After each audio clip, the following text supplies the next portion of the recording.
We were able to confirm a lot of the wrongdoings through Hunter Biden's testimony. There were lots of things said today that evidence we've already got and witnesses we've already talked to contradict what Hunter Biden said. Joe Biden was not just involved, he was a participant in these activities. The next phase now is to bring Hunter in for a public hearing and hear from the other Biden associates. House Republicans now planning the next steps, as you just heard from the chairman of Oversight, in their impeachment inquiry into Hunter Biden's father, President Biden. This all fits together. They say they want to tie it together. Yesterday, his son Hunter gave a 7-hour closed-door interview with those lawmakers in Oversight. And he was under oath. He claimed he did not involve his dad in his business dealings, despite what seems like a lot of evidence that he did. A lot. Here's Hunter Biden's take on yesterday's marathon session. Hunter, how did it go? How'd it go? Great. Oh, he said great. Oversight Committee Chairman James Comer says public testimony is next. After months of demanding an open forum, now Hunter Biden's attorneys don't want that. Here's what they wrote. There's nothing left to ask, answer, say, or do. The political charade should finally come to an end. End quote. Democrats with exactly what one would expect.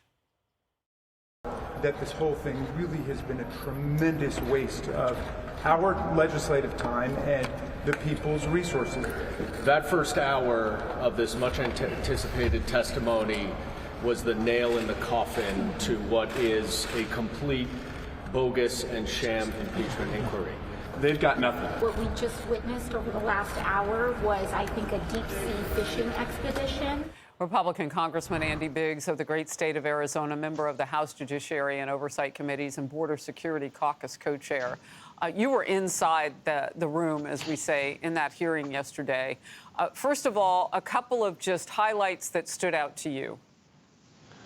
Well, you know, we're not supposed to get into specifics, so I'm going to give you two general highlights. Okay. And first of all, you can't use one's addiction as both a sword and a shield, right? I mean, you can't ignore it and give us great answers when you think it benefits you, and then use it as a shield when you don't want to tell us what goes on.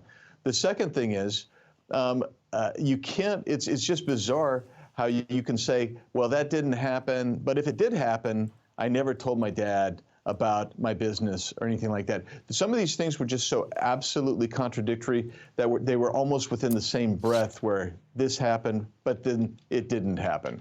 And so I think when the transcript comes out, it's going to read well for them, because they did a great job prepping for a read. But that's but the reality is, yeah. But when you get down to it and you start parsing the words, you start realizing, oh yeah.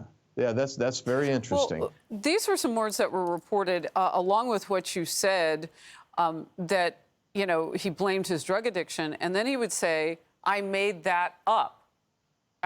Is that an excuse? I mean, if your drug addiction is what it is, and then you make stuff up, is that a defense?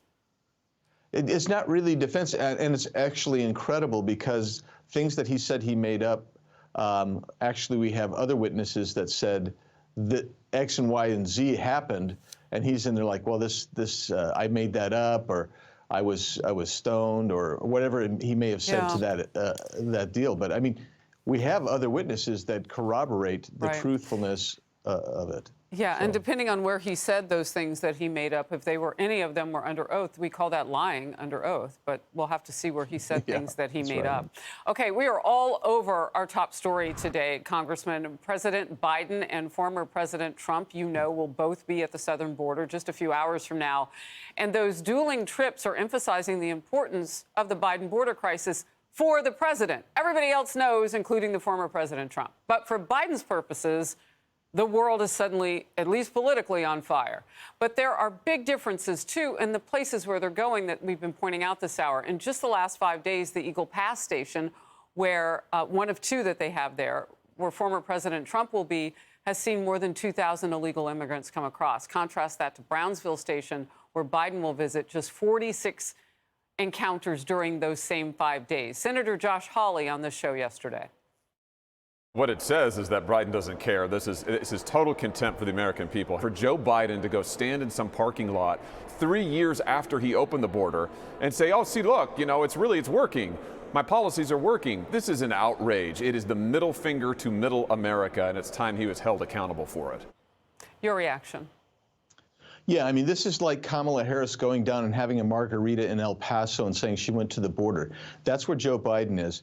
And the difference here, too, is Donald Trump, President Trump, he wants to be at the border. He wants to get there. And I'll tell you what, I was just down in the border last Sunday and Monday again in Arizona. And right now, that's the focal point, Harris. And you know that because of where you live down in southern Arizona. I mean, it is the focal point, and Donald Trump gets it, and Joe Biden, he's oblivious to it. His handlers are oblivious to it. This is a photo op for him to try to say, I care, please reelect me. That's what this is about. I wonder if anybody will point out that part of the reason why Brownsville and other areas of Texas are doing better now is because that state has put up containers, huge containers and razor wire, and they'll do that wherever it's needed. I'm wondering, will Arizona ever get to that point? We'll watch for that. A quick yes or no, and then we got to go. Not under Governor Hobbs. Not going to happen. All right. Thank you. Good to see you. Hey, everyone. I'm Emily Campagno. Catch me and my co-hosts Harris Faulkner and Kaylee McEnany on Outnumbered every weekday at 12 p.m. Eastern, or set your DVR. Also, don't forget to subscribe to the Fox News YouTube page for daily highlights.